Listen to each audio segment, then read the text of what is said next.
जी तो अस्सलाम वालेकुम स्टूडेंट्स। आज हमारा नेक्स्ट लेक्चर है, लेक्चर नंबर 18 है। और आज के हमारे टॉपिक का नेम है हाइब्रिड पैरामीटर्स। हाइब्रिड पैरामीटर्स तो हाइब्रिड पैरामीटर्स को हम एच पैरामीटर्स भी कहते हैं। तो आज हम इन्हीं को ही देखेंगे डिटेल में कि हाइब्रिड पैरामीटर्स क्या होते हैं और इससे सर्किट को कैसे डिस्क्राइब किया जाता होता है। तो लेंगे स्टार्ट करते हैं अपना टॉपिक हाइब्रिड पैरामीटर्स या एच पैरामीटर्स।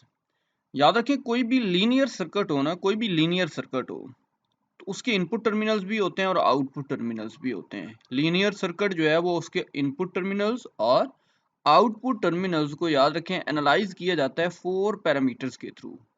यानी लीनियर सर्किट जिसके इनपुट और आउटपुट टर्मिनल्स होते हैं उसको एनालाइज कितने पैरामीटर्स के थ्रू किया जाता है? 4 पैरामीटर्स के थ्रू उसे एनालाइज किया गया होता है। और इन्हीं को ही हम नाम क्या देते होते हैं? हाइब्रिड पैरामीटर्स या एच पैरामीटर। ये देखेंगे जिस तरह आपके सामने है कि every linear circuit having input and output terminals can be analyzed by 4 parameters called hybrid parameter or H parameters। अच्छा, अब हम देखते हैं कि ये लीनियर सर्किट क्या होता है, इसको हम डिफाइन कैसे करते हैं लीनियर सर्किट को। तो याद रखिए, लीनियर सर्किट वो सर्किट होता है कि जिसमें जो कंपोनेंट्स होते हैं, मसलन रेजिस्टेंस लगी हुई है, इंडक्टेंस लगी हुई है या कैपेसिटेंस है, तो इनकी वैल्यू जो होती है ना ये फिक्स्ड रहती है अगर आप इनपुट वोल्टेज चेंज करते जाएं। यानी अगर आप बैटरी से इनपुट वोल्टेज चेंज करते जाएं और रजिस्टर इंडक्टर कैपेसिटर की वैल्यू पर कोई इफेक्ट ना हो तो उस सर्किट को क्या कहेंगे? लीनियर सर्किट कहेंगे। ओके हो गया। तो हम इसको डिफाइन ऐसे करते हैं कि a linear circuit is that in which resistances, inductances and capacitances remain fixed when voltage across them changes। Okay हो गया। अच्छा, अब ये जो वर्ड हाइब्रिड है, हाइब्रिड के मीनिंग याद रखें। हाइब्रिड को मीनिंग जो होते हैं ना वो मिक्स्ड के होते हैं। ओके हो गया। हाइब्रिड की मीनिंग क्या है? मिक्स्ड। तो हाइब्रिड पैरामीटर्स यानी ये क्या मतलब है? हम ये कहते हैं कि ये जो पैरामीटर्स होते हैं ये मिक्स्ड डायमेंशंस रखते हैं। ये पैरामीटर क्या रखते हैं? मिक्स्ड डायमेंशंस रखते हैं, जिसकी वजह से हम इन्हें नाम क्या दे रहे होते हैं? हाइब्रिड पैरामीटर्स का। अच्छा, अब हम एक लीनियर सर्किट जो है वो एक कंसिडर करते हैं और वो लीनियर सर्किट को हम एस्यूम करते हैं कि वो एक बॉक्स में कंटेन्ड कर रहा है। ओके हो गया कि consider a linear circuit contained in a box. और इसकी फिगर देखें कि ये एक फिगर है, ये देखें।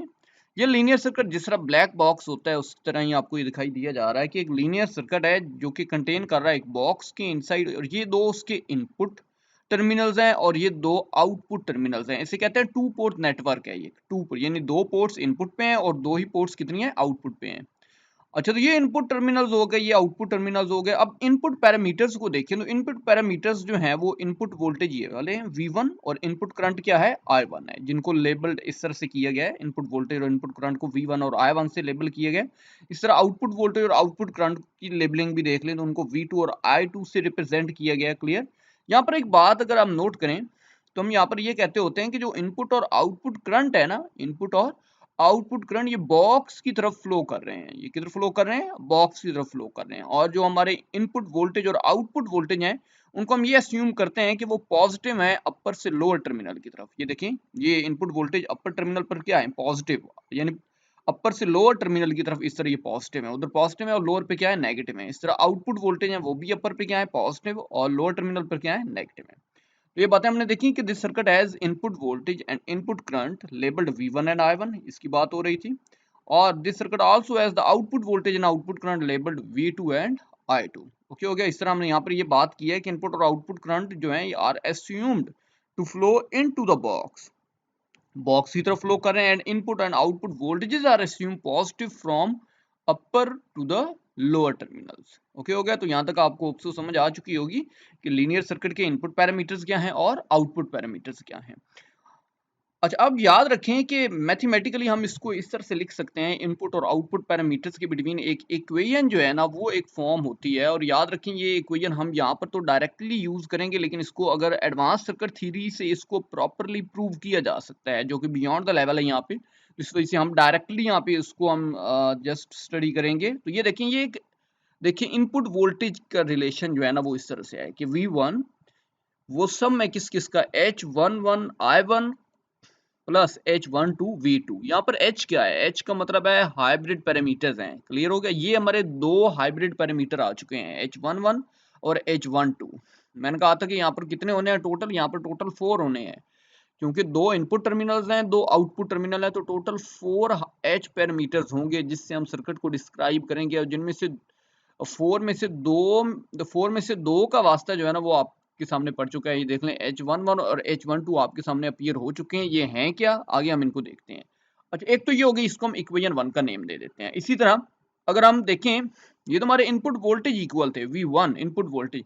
हम आउटपुट करंट के अगर रिलेशन देखें तो आउटपुट करंट जो है वो इस तरह इक्वल होती है, I2 equal to H21 I1 और H22 V2। ये I2 जो है आउटपुट करंट है, I1 क्या है, इनपुट करंट है, और V2 क्या है, आउटपुट वोल्टेज है। और इसको हम नेम क्या देते हैं, इक्वेशन 2 का नेम दें। ये देखें आपके सामने अब यहाँ पर दो इक्वेशन आ चुकी हैं। यहाँ पर अब हमने जितने भी यहाँ पर एज आ रहे हैं उन्हें हम नेम क्या दे रहे हैं, एच को, ये हमारे एच कांस्टेंट हैं जिन्हें एच पैरामीटर या हाइब्रिड पैरामीटर का नेम देते हैं। तो once these parameters are known, यानी जब इन पैरामीटर्स का हमें पता चल जाए, ये H11 H12 H21 H22, तो हम इजीली फाइंड कर सकते हैं वोल्टेज और करंट इन इक्वेशन से, इक्वेशन 1 से भी और इक्वेशन 2 से भी।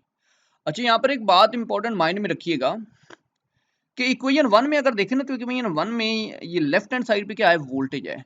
तो राइट हैंड साइड पे भी ना ये हमेशा वोल्टेज की डायमेंशन ही होनी चाहिए। अगर यानी लेफ्ट हैंड साइड पे वोल्टेज है तो राइट हैंड साइड पर भी वोल्टेज की डायमेंशन होनी चाहिए। जिस तरह मैं आपको यहाँ पे हिंट देता जाऊँ कि यहाँ पे देखिए ये आई है, तो ये आपके सामने अभी तो आप कंफ्यूज हो चुके होंगे कि ये वोल्टेज तो नहीं बन रहे हैं, लेकिन अगर ये रेजिस्टेंस हो ये वाली, तो आई आर, तो वो किसकी इक्वल होता है, V equal to I R. तो इट मीन ये टर्म क्या होगी, ये वोल्टेज होगी फिर। तो इसी तरह ये टर्म भी देखिए तो ये वोल्टेज है। तो ये चीज़ फिर हम आगे देखेंगे, ये लास्ट पर आपको लेक्चर के एंड पे बड़ा क्लियर पता चल चुका होगा। अभी बस ये माइंड में रखें कि अगर लेफ्ट हैंड साइड पे वोल्टेज है तो राइट हैंड साइड पर भी वोल्टेज की डायमेंशन होंगी। इसी तरह इक्वेशन 2 में देखिए, इक्वेशन 2 में लेफ्ट हैंड साइड पे करंट है तो राइट हैंड साइड पर भी क्या होगा, करंट होगा।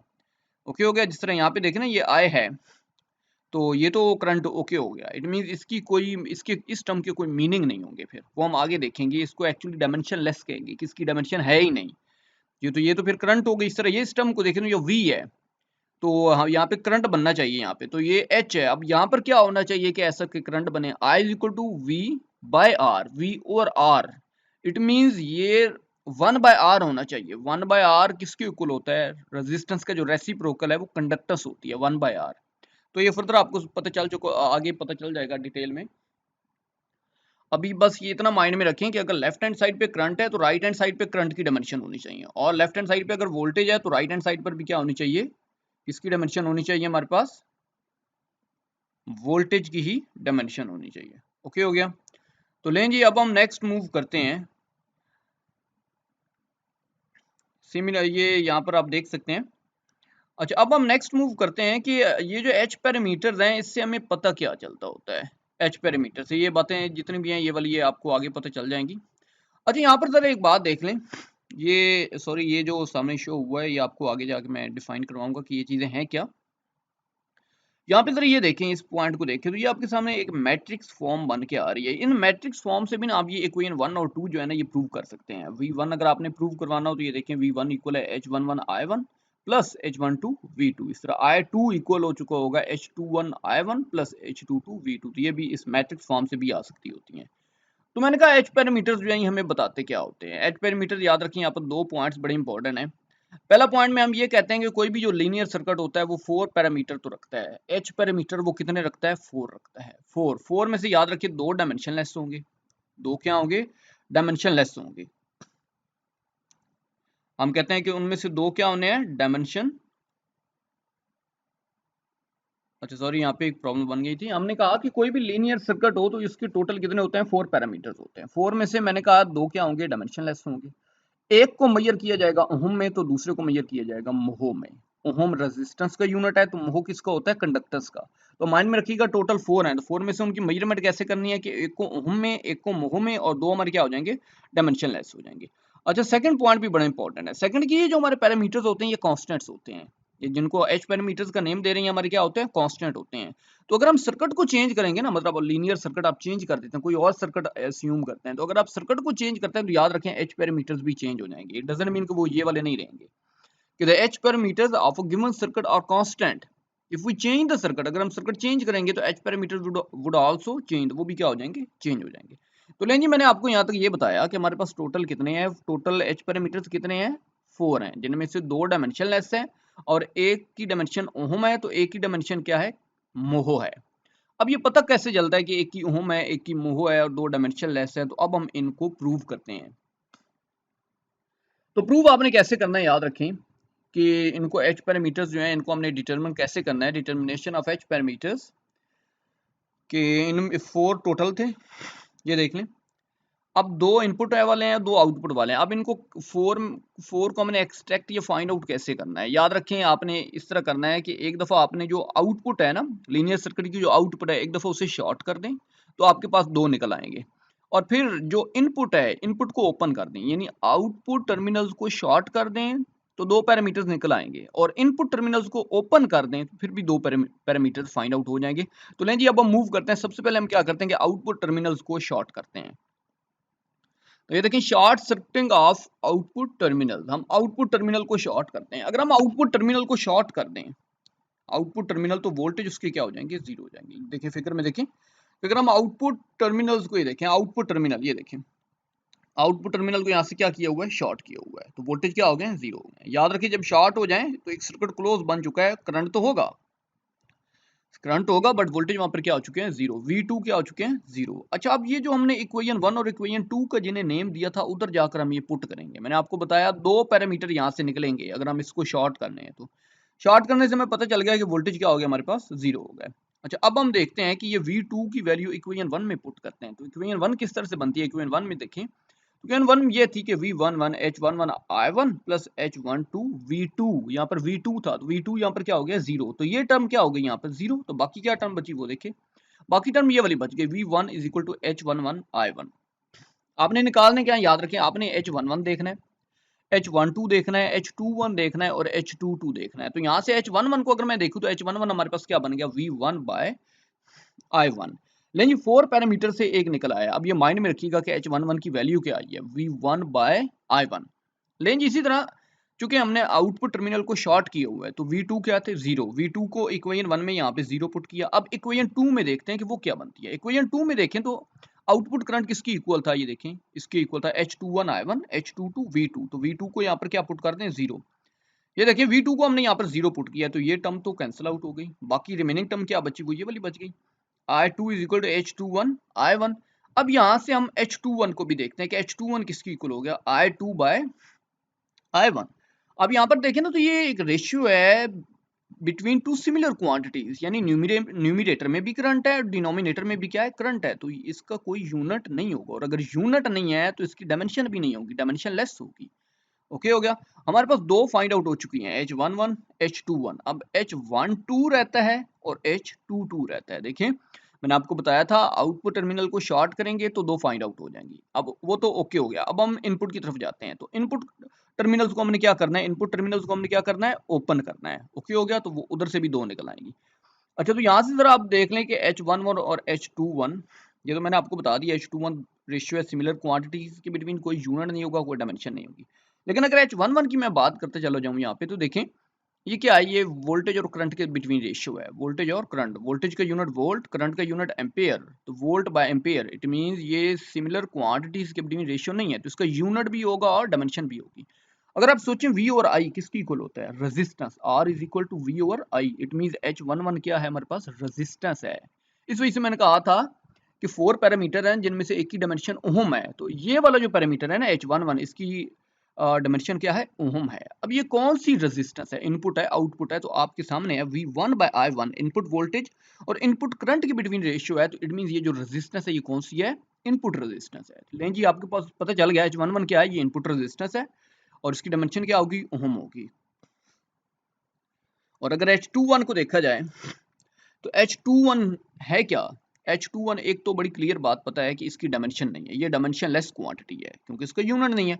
दूसरी बात देखें तो ये output current divided by input current, तो ये किसकी इक्वल होगा, output current divided by input current. तो ये करंट गेन बन रहा है, output current divided by input current. तो ओके हो गया। इससे आपने याद रखना है ये हमारे पास क्या है, forward current gain, forward current gain. अच्छा, फॉरवर्ड क्यों इसको कहा जा रहा है, रिवर्स इसे कब कहा जाएगा, अगर ये होता ना I1 बाय I2 तो फिर इसे हम रिवर्स गेन कहते हैं, याद रखें, फिर इसे हम रिवर्स करंट गेन। लेकिन ये बिल्कुल एक सीक्वेंस में है कि न्यूमिनेटर में आउटपुट करंट है, डिनोमिनेटर में इनपुट करंट है, इस वजह से हम इसे नेम क्या देते हैं, फॉरवर्ड ट्रांसफर करंट गेन इससे कहा जाता होता है। तो 2 एच पैरामीटर्स फाइंड आउट हो चुके हैं। लें जी, अब हम मूव करते हैं नेक्स्ट की तरफ। तो ये बातें मैंने आपको बता दी हैं कि H11 क्या है हमारे पास और H21 क्या है। अब हम मूव करते हैं कि अब हमने जो बाकी 2 रिमेनिंग एच पैरामीटर्स रह गए हैं उनको फाइंड आउट करना है। तो वो कैसे कि हम अगर इनपुट टर्मिनल्स को क्या कर दें, ओपन कर दें। तो लें जी, open circuiting of input terminals. अब अगर हम इनपुट टर्मिनल्स को ओपन कर दें तो याद रखें, अगर सर्किट ओपन हो तो फिर करंट जीरो होता है। सर्किट ओपन हो तो करंट क्या होता है, जीरो। तो हम इनपुट सर्किट को ओपन कर रहे हैं, इनपुट टर्मिनल्स को ओपन कर रहे हैं, तो इनपुट करंट क्या हो जाएगा, जीरो हो जाएगा। अच्छा, यहाँ पे ये देखें, ये एक लीनियर सर्किट है। इनपुट टर्मिनल्स यहाँ पे ये देख लें, अब ओपन कर दिया। उधर जिस तरह उधर शॉर्ट किया हुआ था ना, इधर क्या कर दिया, ओपन। इट मीन इसकी करंट क्या होगी, I1 क्या होगी, जीरो। यहाँ पे फिगर में देखिए, फिगर में I1 नहीं शो करवाया गया, तो I1 हमारे पास क्या हो गया, जीरो। अब हम I1 की वैल्यू, वो जो हमारी 2 इक्वेशंस आई थी जिनको शुरू में मैंने कहा बताया था कि एडवांस सर्किट थ्योरी से हम प्रूव कर सकते हैं, उन 2 इक्वेशंस में हम इसको पुट करते हैं। तो पहली में देखते हैं कि इक्वेशन 1 में अगर पुट करें तो क्या बना। इक्वेशन 1 थी क्या, इक्वेशन 1 ये वाली थी। यहाँ पे I1 अब क्या पुट करना है, जीरो। यहाँ पे आप क्या पुट करेंगे, जीरो। ये देखें, I1 की वैल्यू क्या होगी, जीरो। तो ये टर्म तो क्या होगी, कैंसिल आउट। रिमेनिंग क्या बची वो देखें, V1 is equal to H12 V2। तो अब यहाँ से H12 फाइंड आउट कर सकते हैं। H12 किसकी इक्वल हो गया, V1 बाय V2। फिर देखें जी, ये तीसरा parameter H parameter find out हो चुका है। अब जरा इस पे बात करें तो न्यूमरेटर में भी वोल्टेज है और डिनोमिनेटर में भी क्या है, वोल्टेज है। इट मींस ये भी रेशियो है बिटवीन टू सिमिलर क्वांटिटीज। तो बड़ा क्लियर है कि इसका यूनिट नहीं होगा। यूनिट नहीं है तो इट मीन डायमेंशन भी नहीं है, तो फिर ये भी डायमेंशनलेस क्वांटिटी हो गई। एक पहले आपने डायमेंशनलेस देखी है, एक ये वाली डायमेंशनलेस हो गई है। लेकिन अगर देखें तो ये है क्या, इसकी नेचर क्या है, अगर हम इसको रीड करें, फिजिकल मीनिंग क्या है इसके। अच्छा, जिस तरह वो था ना current gain I2 bye I1, तो मैंने कहा था वो फॉरवर्ड करंट गेन है।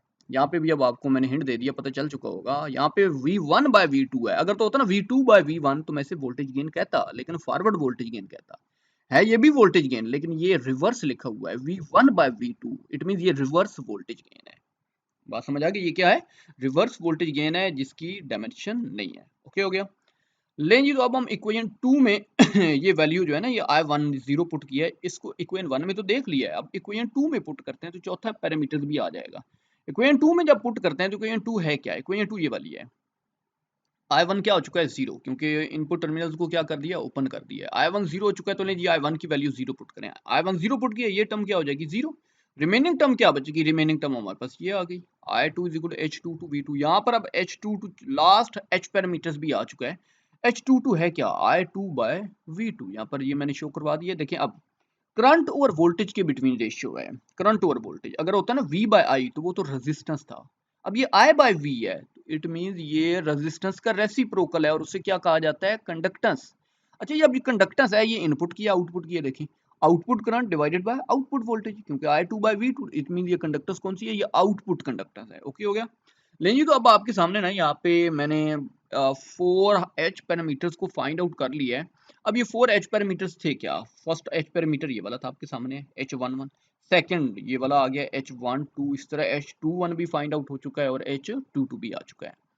अच्छा, अब ये चारों थे क्या, ये हमारा क्या था, H11 सोचें, V ओवर I यहाँ से भी पता चल चुका होगा, रेजिस्टेंस है, कौन सी, इनपुट रेजिस्टेंस है। V1 बाय V2 ये क्या है, ये रिवर्स वोल्टेज गेन है। और ये क्या है, ये फॉरवर्ड ट्रांसफर करंट गेन है। और लास्ट H22 ये क्या है, I2, जो कि अभी मैंने आपके सामने ये आउटपुट कंडक्टेंस है। तो ये आपको बड़ा क्लियर पता होना चाहिए कि 4H पैरामीटर्स आपको क्या बताते हैं। पहला इनपुट रेजिस्टेंस को शो कर रहा है, दूसरा रिवर्स वोल्टेज गेन को शो कर रहा है, तीसरा फॉरवर्ड ट्रांसफर करंट गेन को शो कर रहा है, और लास्ट पे H22 किसको शो कर रहा है, आउटपुट कंडक्टेंस को शो कर रहा है। अच्छा, अब हम ना इसको टॉपिक नंबर यहाँ पे वाइंड अप हो गया, लेकिन जो हमने कॉन्फ़िगरेशन अपनी पढ़ी थी ना, common emitter, common base, common collector, तो मैं उनकी रिस्पेक्ट से भी जरा इन एच पैरामीटर्स को यहाँ पे शो करवाना चाहता हूँ। तो देखिए, मैं यहाँ पे ना पहले मैं ले आता हूँ कॉमन अमीटर कॉन्फ़िगरेशन के लिए, आपको एक करके दे देता हूँ, बाकियों की आपको खुद ही अंडरस्टैंडिंग इतनी डेवलप हो जाएगी कि आप ऑटोमेटिकली खुद ही कर लेंगे। लेकिन तो कॉमन एमिटर पे चलते हैं। कॉमन एमिटर कॉन्फ़िगरेशन में देखते हैं कि वो जो हमारी फर्स्ट इक्वेशन थी, इक्वेशन 1, उसको हम किस तरह, ये इक्वेशन 2 थी ना, और इक्वेशन 1 क्या थी, वो V1 वाली थी। तो V1 वाली को किस तरह से लिखा जा सकता है, यहाँ से इस तरह, V1 इनपुट वोल्टेज। तो कॉमन एमिटर कॉन्फ़िगरेशन में इनपुट वोल्टेज क्या होते हैं, VBE होते हैं। ओके हो गया। अच्छा, यहाँ पर उधर यहाँ पर क्या था, वहाँ पे H11 था, H11 क्या बताता है, H11 क्या ये देखें H11 क्या शो कर रहा है, H1 जो है ये शो कर रहा है कि V और I रेजिस्टेंस है, इनपुट रेजिस्टेंस, तो हम इसको इस तरह से लिखेंगे I स्टैंड फॉर कि इनपुट रेजिस्टेंस, ई का मतलब है अमीटर कॉन्फ़िगरेशन है, कॉमन अमीटर कॉन्फ़िगरेशन, HIE अब किसको शो करेगा, इनपुट रेजिस्टेंस को। और आगे क्या होता था, H11 I1 इनपुट करंट, और इनपुट करंट कॉमन मीटर में क्या होता है, बेस करंट होता है, तो IB हो गया। प्लस यहाँ पे जरा देखिए H11 इधर होता था H12, हाँ जी H12 को देखें, H12 ये वाली है, रिवर्स वोल्टेज गेन मैंने आपको बताया, ये देखिए HR का मतलब है reverse voltage gain, E stand for common ammeter. अगर कॉमन बेस होगा ना तो याद रखें यहाँ पे इस तरह से लिखा जाएगा HRB, कॉमन कलेक्टर होगा तो HRC, ओके हो गया। और यहाँ पे आउटपुट वोल्टेज होते थे V2, तो V2 कॉमन मीटर में आउटपुट वोल्टेज क्या होते हैं, VCE होते हैं, ओके हो गया। इसी तरह ये जो सेकंड इक्वेशन है इसको भी हम कॉमन मीटर में इस तरह से लिखा जा सकता है, ये देखें I2 आउटपुट करंट है, आउटपुट करंट कॉमन मीटर में क्या होता है, कलेक्टर करंट। H21 की ये जरा देखें नेचर देखें, ये क्या है, करंट गेन है, फॉरवर्ड करंट गेन है ना I2/I1 में, तो एफ की मीनिंग क्या है, फॉरवर्ड करंट गेन है। Forward current gain E stand for common emitter का है, अगर कॉमन बेस का होगा तो HFB होगा, कॉमन कलेक्टर का होगा तो HFC होगा। आगे देखें, आगे I1 कॉमन एमिटर में इनपुट करंट कौन सा होता है, IB, ओके हो गया। H22 की नेचर देखें, I2/V2 ये तो कंडक्टेंस है, आउटपुट कंडक्टेंस थी ना मैंने बताया, O stand for output conductance है, E stand for common emitter की है। आगे V2 आउटपुट वोल्टेज उधर क्या होते थे कॉमन एमिटर में, VCE। तो ये इस तरह से ना, मतलब अगर आपको हायर लेवल पे कहीं आप नेक्स्ट अपनी स्टडी में अगर कहीं कॉमन मीटर कॉन्फ़िगरेशंस को H पैरामीटर्स में देखें ना, तो वो इस शेप में भी हो सकती हैं। कॉमन मीटर कॉन्फ़िगरेशन की जो इक्वेशंस होती हैं इनपुट और आउटपुट करंट की, वो H पैरामीटर्स में इस तरह से मेंशन्ड होती हैं, ओके हो गया। लेकिन जी तो अब हम देखते हैं कि इसके एडवांटेजेस क्या होते हैं, H पैरामीटर्स जो हैं इसके हमारे पास एडवांटेजेस क्या हैं। सबसे पहला एडवांटेज ये होता है कि इसको इजीली मेजर किया जा सकता है, इजीली हम मेजर कर सकते होते हैं। अच्छा, उसके बाद कि इनको कैलकुलेट किया जा सकता होता है, स्टैटिक कैरेक्टरिस्टिक्स जो होती है ना ट्रांजिस्टर की, उनसे भी इनको कैलकुलेट किया जा सकता है। तीसरा पॉइंट कि जितने भी मैन्युफैक्चरर्स होते हैं वो अपने डाटा शीट में H पैरामीटर्स देते होते हैं, इस वजह से H पैरामीटर्स की जो इंपॉर्टेंस है ना वो इतनी ज़्यादा है कि जब भी आपने कोई डिवाइस परचेज करनी हो तो जो मैन्युफैक्चरर होगा वो आपको एक डाटा शीट दिखाएगा और उस पे उसके H पैरामीटर्स लिखे होंगे। अब H पैरामीटर्स की रिस्पेक्ट से ही उसे परचेज किया जाता है, उसकी क्वालिटी वगैरह को देखा जाता है। जिस तरह वो ट्रांजिस्टर है तो उसका HFE बताया गया होगा कि उसका फॉरवर्ड करंट गेन कितना होता है, ये पैरामीटर्स जो होते हैं इस तरह से शो होते हैं। इसी तरह लास्ट है कि H पैरामीटर्स को इजीली यूज किया जा सकता है और किसी भी सर्किट एनालिसिस या डिज़ाइन में ये कन्वीनियंट रोल प्ले कर रहे होते हैं। तो लें जी आपका H पैरामीटर्स जो वाला टॉपिक था, हाइब्रिड पैरामीटर, ये इधर ही वाइंड अप हुआ। इसके अबाउट कोई भी आपको कोई क्वेश्चन हो तो आप कमेंट सेक्शन में मेरे से कर सकते हैं। तो यहाँ पर जितना भी टॉपिक था यहाँ पे देख लें कि हमारे पास 4 पैरामीटर्स थे, 4 हाइब्रिड पैरामीटर्स थे। हाइब्रिड मीन मिक्स डायमेंशन थी, आपने देख लिया कि 2 डायमेंशन वाले थे और 2 डायमेंशन लेस थे पैरामीटर। जो जिनकी 2 डायमेंशन थी उनमें से एक की ओहम थी तो एक की मोह थी, और जो 2 थे वो क्या थे, वो डायमेंशन लेस थे। और वो कौन कौन से थे एक्चुअली, वो actually current gain, forward current gain और रिवर्स वोल्टेज गेन थे, जिनकी कोई डायमेंशन नहीं थी, ना ही कोई यूनिट था। तो ये हमने देखे। अब मेन इंपॉर्टेंट बात कि आपने इनकी इक्वेशंस को माइंड में रखना है। वो जो 2 इक्वेशंस है वो आपको माइंड में होंगी तो तब भी आपसे ये टॉपिक जो है ना ये वाइंड अप होगा। तो वो 2 इक्वेशंस में से पहली क्या थी, पहली के आउटपुट वोल्टेज V2 निकालने हो तो वो किस तरह से, और दूसरी आउटपुट करंट इक्वेशन जो सेकंड इक्वेशन थी वो आउटपुट करंट थी कि I2 is equal to H211 I1 plus H22 V2, तो वो ये थी। तो लें जी इंशाल्लाह नेक्स्ट फिर एक नए लेक्चर के साथ आपसे मुलाकात होगी। तो ओके जी, अल्लाह हाफिज़।